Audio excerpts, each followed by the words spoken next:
अऊज़ुबिल्लाहि मिनश्शैतानिर्रजीम बिस्मिल्लाहिर्रहमानिर्रहीम रब्बि इश्रह ली सदरी व यस्सिर ली अमरी वहलुल उक़दतम मिन लिसानी यफ़क़हू क़ौली। नाज़रीन इकराम अस्सलामु अलैकुम। नाज़रीन इकराम, आज कुछ काफ़ी तशवीशनाक और काफ़ी कुछ अच्छी ख़बरों के साथ आपका मेज़बान मुज़म्मिल हुसैन सैयद हाज़िर खिदमत है। और आज जिन टॉपिक से हम बात करेंगे उनमें पाकिस्तान में बरतरफियों का और फ़ारग किए जाने वालों का एक नया तांता बंधने वाला है और इस सिलसिला में फरिश्तें जो है वो तैयार कर ली गई हैं। अमेरिका के अंदर बगावत शुरू हो चुकी है और मुख्तलिफ़ रियासतों में लोग असला लेकर बाहर निकल आए हैं।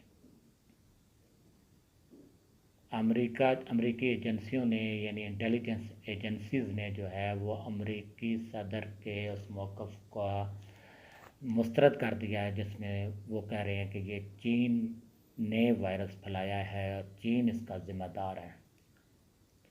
अमेरिका की जानिब से सऊदी वली अहद को धमकी दी गई है और उस धमकी का पस मंज़र क्या है, धमकी के पीछे मकसद क्या है, धमकी के गर्ज़-ओ-ग़ायत क्या है,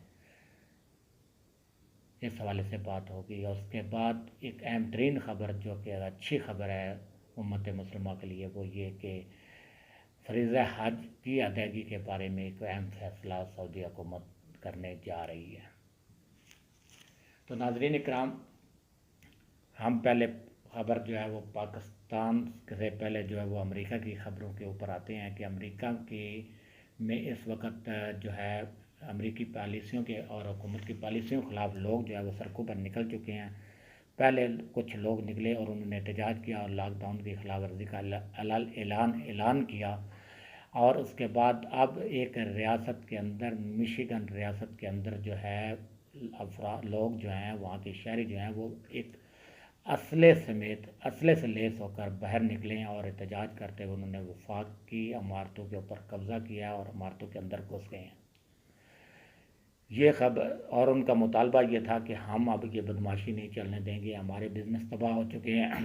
हम ख़ुदकुशियों पर मजबूर हो रहे हैं, लॉकडाउन जो है वो हमारे लिए अब मज़ीद बर्दाश्त नहीं है, काबिल कबूल नहीं है और ये एक महज ड्रामा और ड्रामे के सिवा इसकी कोई हैसियत नहीं है। लिहाजा जो है फिलफौर जो है इस लॉकडाउन को ख़त्म किया जाए, वरना जो है हम जो है इस लॉकडाउन के ख़िलाफ़ और हुकूमती इक़दामात के ख़िलाफ़ सिविल नाफरमानी की तारीख भी शुरू कर सकते हैं। और इसके साथ ही अमेरिका से रिलेटेड एक ख़बर है कि अमेरिकी सदर डोनाल्ड ट्रंप जो है वो एक अरसे से चाइना के ऊपर इल्ज़ाम तराशी कर रहे हैं कि चाइना जो है इस वायरस को फैलाने का ज़िम्मेदार है और चाइना से को जो है वो इसका मुआवजा अदा करना पड़ेगा। और मुसलसल वो इसी गर्दान को रटे जा रहे हैं और गर्दान को दोहराए जा रहे हैं, जबकि उनके पास कोई ऐसा एविडेंस नहीं। लेकिन उन्होंने कुछ अर्सा पहले जो है वहाँ अमेरिका की जो वफाकी इंटेलिजेंस अदारे थे, जिनमें CIA और FBI वगैरह शामिल हैं, उनको डायरेक्शन दी थी कि आप जो है इस हवाले से शवाहिद इकट्ठे करें और मुझे रिपोर्ट करें। तो उन अदारों ने अपनी तहकीकात करने के बाद जो रिपोर्ट दी है वो रिपोर्ट बड़ी दिलचस्प है और रिपोर्ट के अंदर जो है उन्होंने अमेरिकी सदर को झूठा करार दे दिया है और कहा है कि हमें कोई ऐसा शवाहिद नहीं मिला जिस पर जो है वो अमेरिकी सदर डोनाल्ड ट्रंप साहब की जो मौक़िफ़ है उसकी तायीद होती हो। और अब जो है अमेरिकी सदर ने जो है चीन के साथ साथ अब तो सऊदी वली अहद को भी धमकी दे डाली है। इस धमकी का पस मंज़र ये है कि जो इस वक्त रशिया और सऊदी अरब की तेल की पैदावार के हवाले से जंग जारी है और जिसके नतीजे में तेल की कीमतें आसमान से ज़मीन पर आ चुकी हैं और अमेरिकी तेल तो माइनस में भी चला गया और -$37 तक भी फ़रोख्त होता रहा। इसने अमेरिकी तेल कंपनियों के को ज़बरदस्त नुकसान पहुंचाया और तो उसके नतीजे में अमेरिकी तेल कंपनियां जो है वो बैंकक्रप्ट होने के करीब पहुंच चुकी हैं। अमेरिका की जो तेल की सनत है वो बुरी तरह इस वक्त मुतासर हो चुकी है इस अमल की वजह से। लिहाजा उन्होंने वही तरीक़ाकार अख्तियार किया जो पहले करते आए और उन्हें पता है कि सऊदी अरब जो है वो सऊदी अरब को वो धमकी के ज़रिए जो है मरहूब कर सकते हैं। और लिहाजा उन्होंने मोहम्मद बिन कासिम को अमेरिकी सदर ने कॉल करने के बाद उन्हें मुतनब्बा किया कि अगर तुमने ये तेल की कीमतों को दोबारा ऊपर न लाए और तेल की पैदावार में कमी न की तो उस सूरत में जो है अमेरिका जो सऊदी अरब के साथ फ़ौजी तावन है वो ख़त्म कर देगा, अपनी फ़ौजों को वापस बुला लेगा। इस धमकी की के बाद जो है वो मोहम्मद बिन सलमान काफ़ी परेशान भी हैं और उन्होंने अपनी वजारत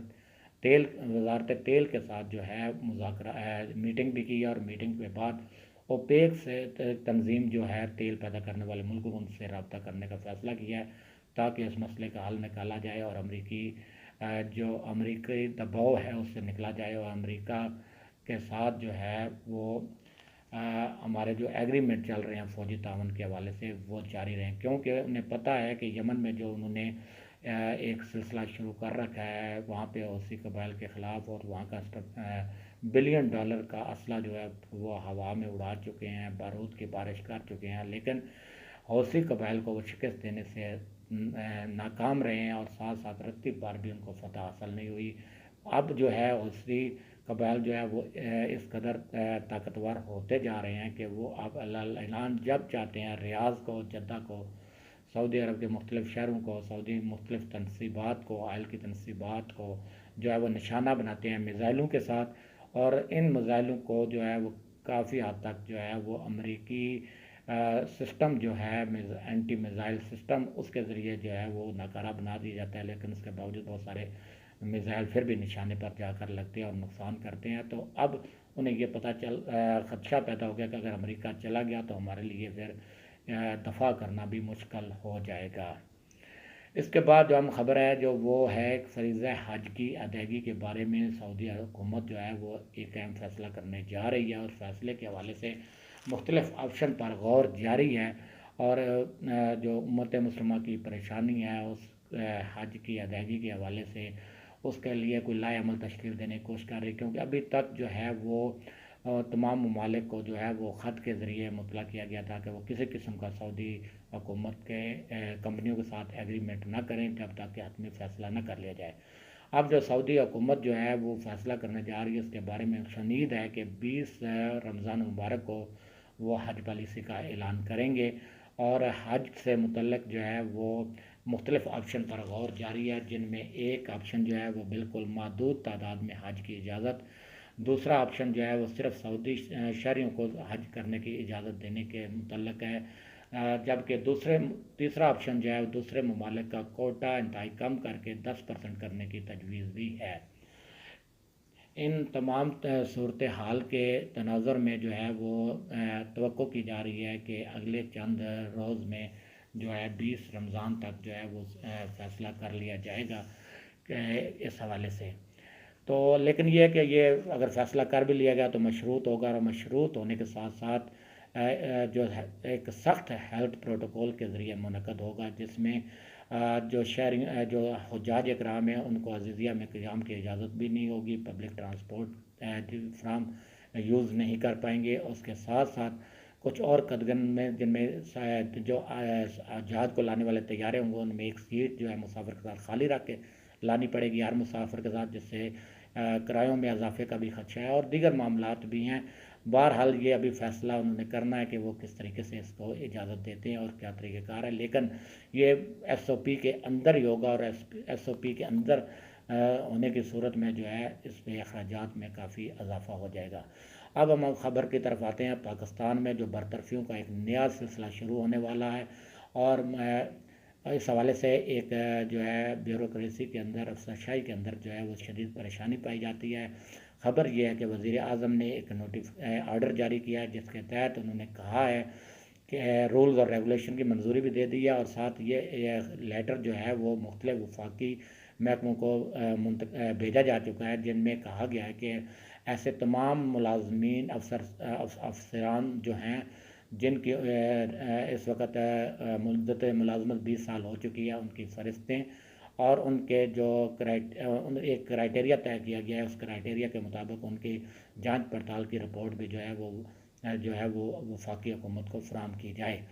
उसमें क्राइटेरिया में मुख्तलिफ़ चीज़ें हैं, जिनमें एक तो उस मुलाज़म का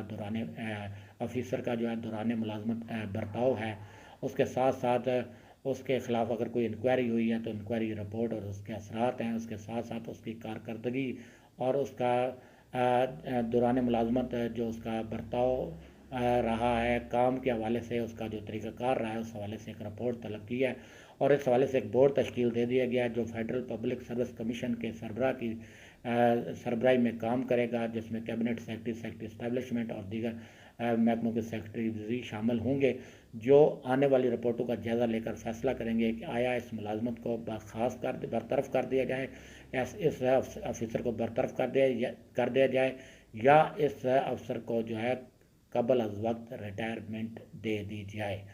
तो ऐसी सूरत हाल ने जो है वो ब्यूरोक्रेसी के अंदर खौफ और राज पैदा किया है। ब्यूरोक्रेसी भी जो है शुतरे बेमुहार की तरह एक्ट कर रही थी और इमरान खान की हुकूमत को भी के लिए काफ़ी मुश्किलात पैदा कर रही, जिसकी वजह से इमरान खान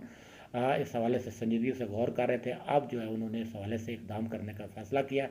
सियासतदानों के साथ साथ अब जो है अफसरशाही के एहतसाब के हवाले से भी एक चेक एंड बैलेंस का निज़ाम लाने की कोशिश की जा रही है। इन्हीं तज़िया और ख़बरों के साथ आपका मेज़बान मुज़म्मिल हुसैन सैयद आपसे इजाज़त चाहता है। कल नई तफ़सीलात के साथ, नई डिटेल के साथ आपकी खिदमत में हाज़िर होंगे। उस वक्त तक के लिए इजाज़त दीजिए। अल्लाह हाफ़िज़।